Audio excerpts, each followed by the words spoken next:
नमस्कार दोस्तों, स्वागत है आपका इवनिंग स्पेशल रिपोर्ट में। और आज ये रिपोर्ट मैं सोमवार की रात में 12 बजे रिकॉर्ड कर रहा हूँ, क्योंकि पहली रिकॉर्डिंग थोड़ी गड़बड़ हो गई थी, तो हम दूसरी बार ये रिकॉर्ड कर रहे हैं। तो सोमवार को मार्केट बहुत ही इंटरेस्टिंग लेवल पे था। ज़बरदस्त गैप डाउन हुआ क्योंकि टॉक्स फेल हो गई थी सीज़ फायर की। तो ऐसा लग रहा था कि मार्केट काफ़ी गिरेगा, लेकिन एक्चुअली उसने गैप डाउन के बाद एक बहुत ही स्मार्ट रिकवरी की है। और उस रिकवरी को समझना ज़रूरी है कि वो कितनी असली है और उस रिकवरी में कितना दम है। तो चलिए पहले हम लोग देखते हैं नंबर्स किस तरह के निकल के आए हैं। तो 13 तारीख की जो रिपोर्ट निकल के आ रही है उसमें हेडलाइंस के साथ शुरुआत करते हैं। पहली हेडलाइंस ये है कि market recovers after gap down, banks recovered most. Bank shares सबसे ज़्यादा रिकवरी इसमें हुई है क्योंकि सबसे ज़्यादा नीचे ही खुले थे वो। हालाँकि फिर भी वो रेड में बंद हुए, लेकिन बहुत अच्छी रिकवरी हुई है। उसके बाद अमेरिका की तरफ से, व्हाइट हाउस की तरफ से ये स्टेटमेंट आया है कि we will be blockade and enforce impartially against vessels of all nations entering or departing Iranian ports and coastal areas। यानी कि जो भी हॉर्मुज से निकल रहे होंगे शिप्स ईरान के, उनको मैं पूरी तरीके से रोकूंगा।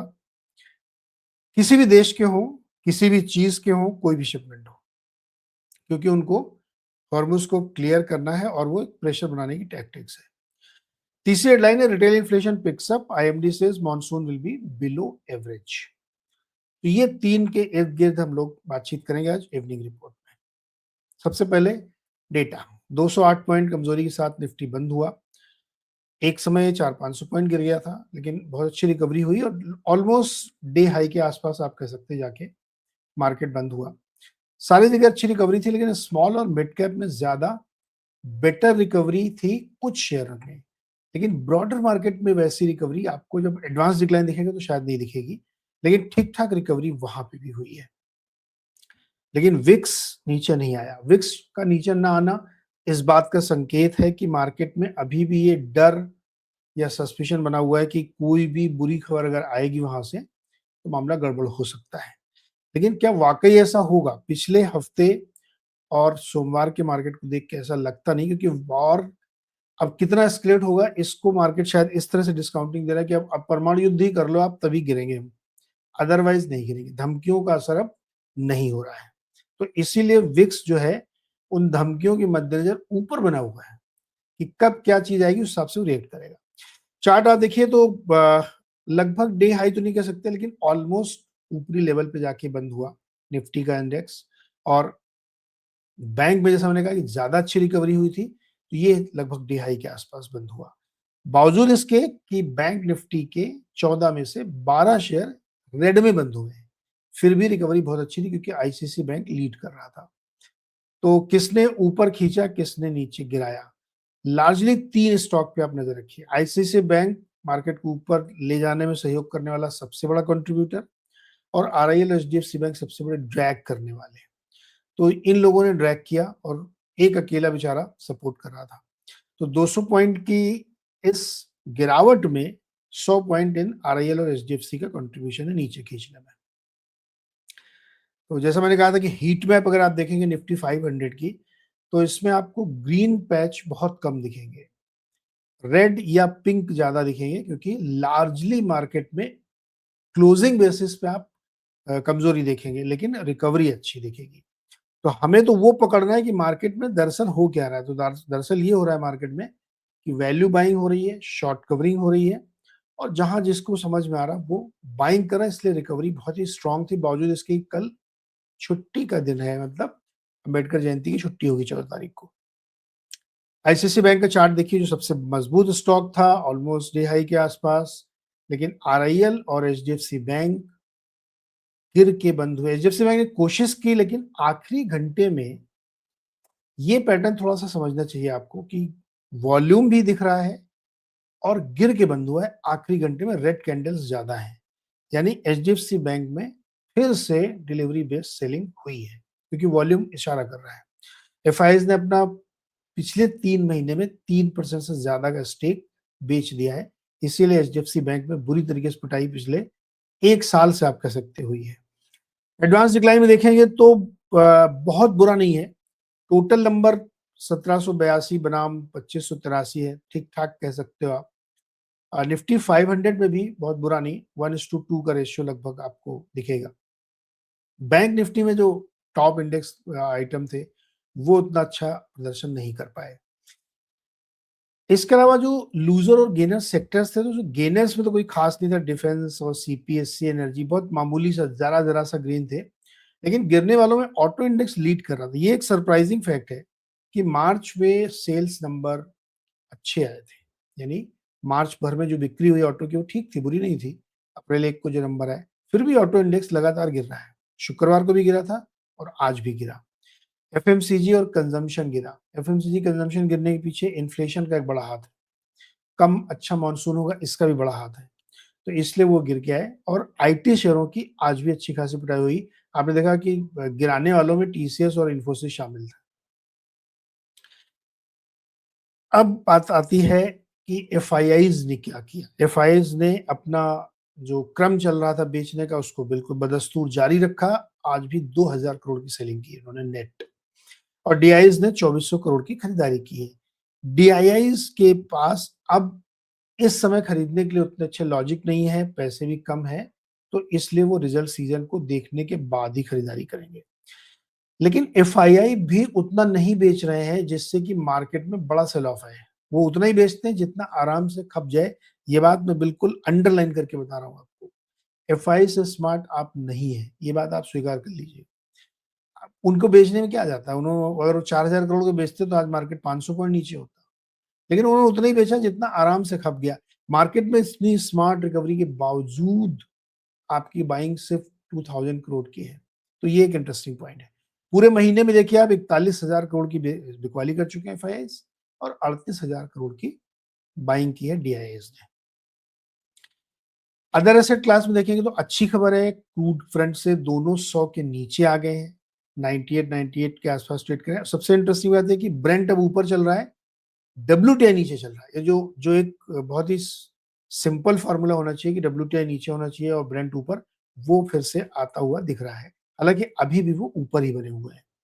10 साल की बॉन्ड यील्ड तो उतनी ज्यादा अपनी नहीं गड़बड़ हुई है, लेकिन करेंसी वीक हुई है।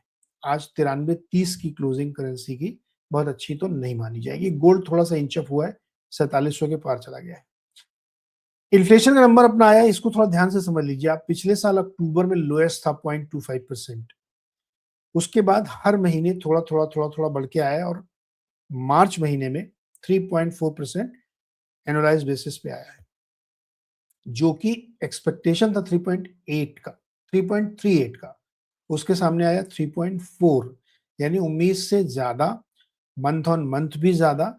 और अब धीरे धीरे ये पिछले साल से अगर आप देखेंगे उससे भी ज्यादा हो गया है, 3.34 और 3.4, यानी मंथ ऑन मंथ भी और ईयरली बेसिस पे बढ़ गया है। स्वाभाविक था, बढ़ना ही था, कच्चे तेल की मार की वजह से। ये भी और बढ़ेगा। जो अप्रैल का नंबर आएगा वो और ज्यादा सिग्निफिकेंट होगा, क्योंकि सेकंड लाइन इम्पैक्ट अब आ चुका है।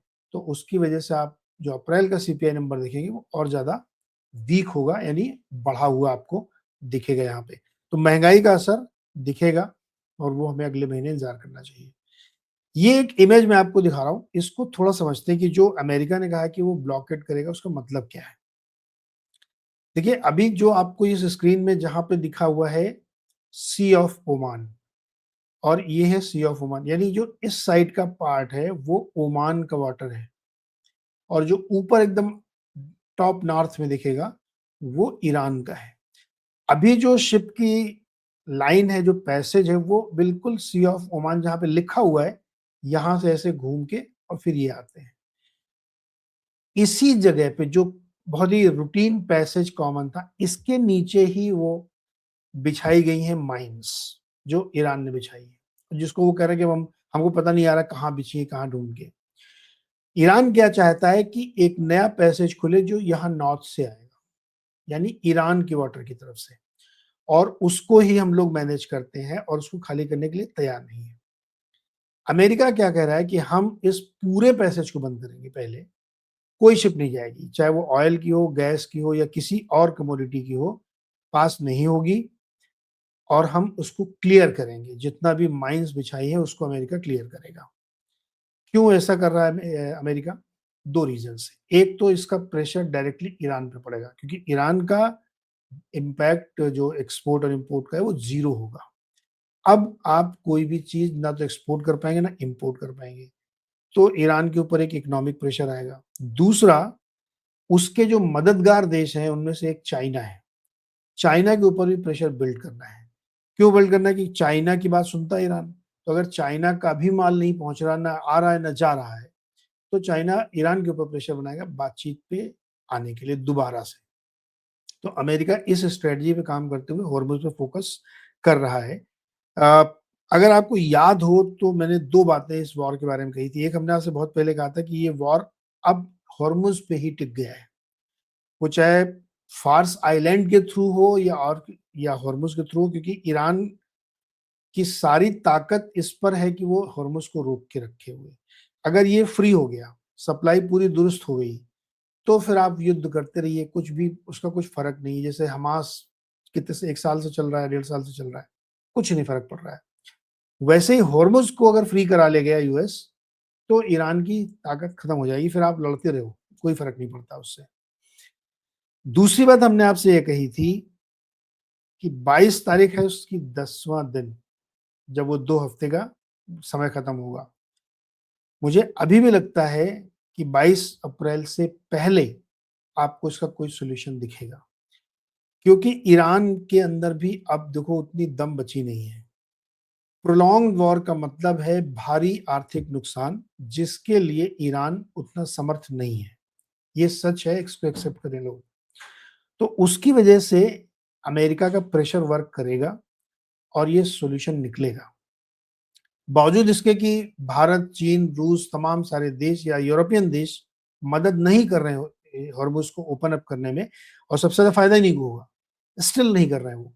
लेकिन तब भी मुझे लगता है कि अकेले दम पे अमेरिका इसको करा ले जाएगा, क्योंकि अब एक बार आप टेबल पे पहुँच गए हैं, पहले तो रिजिड थे कि हम बात भी नहीं करेंगे, अब आप पहुँच गए हैं, तो मुझे लगता है कि इसका सॉल्यूशन निकलेगा, और वो सॉल्यूशन इसी तौर पे निकलेगा कि हॉर्मुज़ क्लियर हो जाएगा। आवाजाही शुरू हो गई, तेल का आना-जाना, गैस की सप्लाई दुरुस्त हो गई, क्रूड प्राइसेज़ नीचे आ गए। फिर इस वॉर को लड़ने का ईरान के पास कोई मतलब लॉजिक नहीं बचेगा, या कोई बहुत लाभ नहीं होगा उसको। फिर आप लड़ते रहिए, और बाकी ये बातचीत चलती रहेगी कि हम बनाने नहीं देंगे आपको, यूरेनियम एनरिच नहीं करने देंगे। ये सब चीज़ें साइड फ्रंट पे ज़रूर चलती रहेंगी। तो इस होप में मार्केट भी चल रहा है। ये बात मैं मार्केट के बिहाफ़ पे ही कह रहा हूँ कि वॉर फ्रंट में अगर मार्केट अब चलना शुरू हो गया है, बाइंग हो रही वहाँ पे, लोअर लेवल पे लोग वैल्यू बाइंग कर रहे हैं, इंडिविजुअल बाइंग हो रही है, तो वो क्यों हो रही है? क्या मार्केट को डर नहीं है इस बात का कि बड़ा युद्ध हो सकता है, कुछ भी हो सकता है? क्योंकि उसको भी ये दिख रहा है कि वॉर अब सॉल्यूशन की तरफ जा रहा है। तो इसीलिए मार्केट में लोअर लेवल पे रिकवरी आती है, बाइंग आती है, और 1 दिन की छुट्टी से पहले भी बाइंग आती है। संडे की छुट्टी में भी बाइंग आती है। तो इसलिए मुझे लगता है कि इस मार्केट को इसी नज़रिए से इस वक़्त देखना चाहिए। अब कोई आउट ऑफ द बॉक्स या कोई ब्लैक स्वान इवेंट हो जाए, उसकी गारंटी कोई नहीं ले सकता। तो फिलहाल ये चित्र आपको दिखाने का मकसद ये था कि आप समझ सकें कि इस समय 2 पैसेज हैं इसमें, एक ओमान साइड में, एक ईरान साइड में, और वो दोनों पैसेज को ब्लॉक करेगा यूएस, कि जब तक हम माइन्स क्लियर नहीं करते तब तक कुछ नहीं होगा। तो एक पंथ दो काज होंगे, प्रेशर भी बनेगा और क्लियरिंग भी होगी। तो लेट्स सी अब क्या होता है। तो ये थी आज की इवनिंग रिपोर्ट, और अब कल के दिन की है छुट्टी 14 तारीख की। उसके बाद हम लोग देखेंगे, कल जब मैं कह रहा हूँ तो मैं इसलिए कह रहा हूँ क्योंकि 14 अप्रैल की छुट्टी है, 15 तारीख को मार्केट खुलेगा, तो उससे पहले काफ़ी कुछ हो चुका होगा जो कि हम लोग डिस्कस करेंगे 6:55 एएम मॉर्निंग शो बुधवार को। तब हमें पता चलेगा कि बाकी और क्या-क्या चीज़ें हुई हैं। होपफुली ये रिपोर्ट आपके काम आएगी, आपको काफ़ी फ़ायदा होगा। तो चैनल को लाइक करिए, शेयर करिए, सब्सक्राइब करिए, और अपने दोस्तों के साथ बाँटिए इसको, और हमें कमेंट करके बताइए कि आपको ये कैसी लगी। आज के लिए फिलहाल इतना ही। Thank you so much. बुधवार 6:55 एएम लाइव।